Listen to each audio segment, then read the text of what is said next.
Artifact loadouts became one of the most asked features in all mainstream gacha games. But are they really necessary, or is it just something we think that we need? All mainstream gacha games have good amount of relic, artifact, planar and echo sets. Some units are easier to build, but then there are some that have more variety and can use multiple sets based on scenario or theme they are included in. For this reason, players ask for easier solution to this problem than just having to remember all the possible builds and pieces you have to use. Instead, it would be much helpful to have some tool within the game. Genshin and Honkai Star Rail did give us upgrades to relic acquisitions, but the most important thing that we all wanted for so very long, they decided to ignore. While Honkai Star Rail is here for 2 years by now, it still had more updates towards relic systems than Genshin. Don't get me wrong, having relic recommendations or smart equip are good additions, alongside build guide built into the game, even though it has some kind of mistakes. It's guide that players do not have to rely on outside sources. Genshin had most of it during funtime patches, where they tried to please players by adding fast equip, quick and custom configurations, and later on by adding fast equip feature. This isn't what players wanted. This isn't custom loadouts. Even though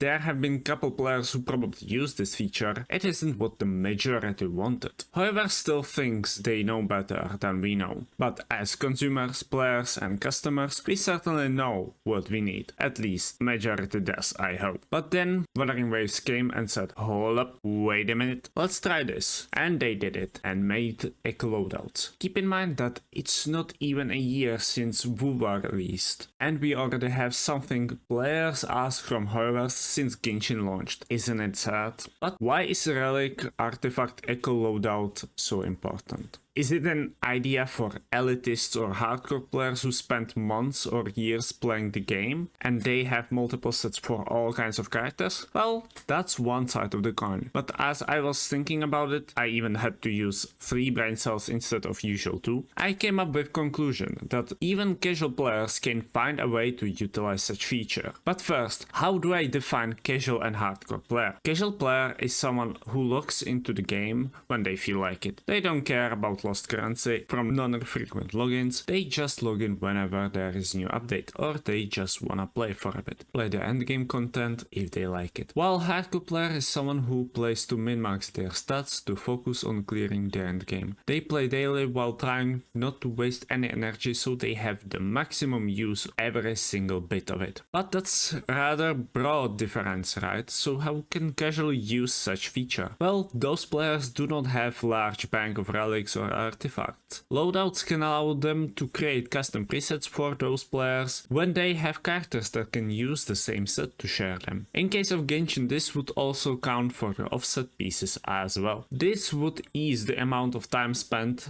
in the character menu while looking into all relics and artifacts and compare them for so long and deciding which one is better and more important for your current build. Once you create one preset, then yoink, it's all good. Now you can just switch between them. Another reason could be existence of different modes. I will start with Genshin. Imaginarium Theater is one hell of an endgame. This mode requires a lot of characters, and I'm pretty sure that majority of people do not have separate set for every single character within the game. For this reason, if you wanna participate, you have to change the artifacts, and sometimes it might mess things up, which once again does consume more time. With loadouts, it would pose almost no issue. You click button and it's all back. Another great example could be Pure Fiction. Unless you have just themed for this particular mode, you would prefer certain set light counts and relics, planars on these characters, depending on if you have that option, of course. But if you do not have special themes with already ready relics and light counts, then once again it might take a while before you will find and calculate the best set for those characters before you will get to play the game. Then we have experimenting. If you want to try something new, you might try different things. This would allow you to try meme builds that normally you wouldn't even want to try. For example, you could try Burn Alhaitham, Damage Gallagher, Super Break Kafka, or something like that. This would allow you to have more fun by just trying goofy and silly things within the game, which you would under normal circumstances did not want to try. Because because it might take a long time to find the pieces you had on them before. And for our last example, we have multiple builds. For some people, min-maxing is what they wanna do. Doesn't matter if it is to make your favorite character viable or you wanna zero cycle Memory of Chaos. There is a lot of sets that you can try and min-max. Even though some are worse and some better, I would say if you are into something like that, then the game should help you and not stand in your way. Even with so many reasons for its existence, are there any arguments against having artifact loadouts within the game? I could think of just one, and that is it could reduce the reason to actually farm those artifacts. If you have, let's just say, 2 or 3 variations of the same set, then depending on your teams, you might not need more because you can simply switch between them. This in process could lead into reduced playtime for some players. But even with this one negative I could think of,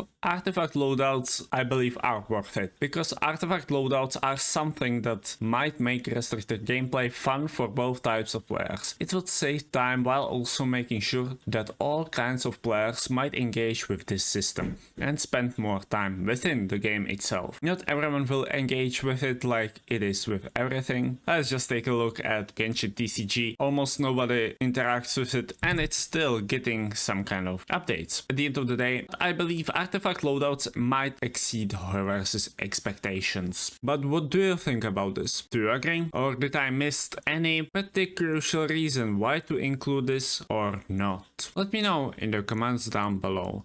And if you like this type of content, please consider subscribing to this channel. And I'll see you in the next one. See ya.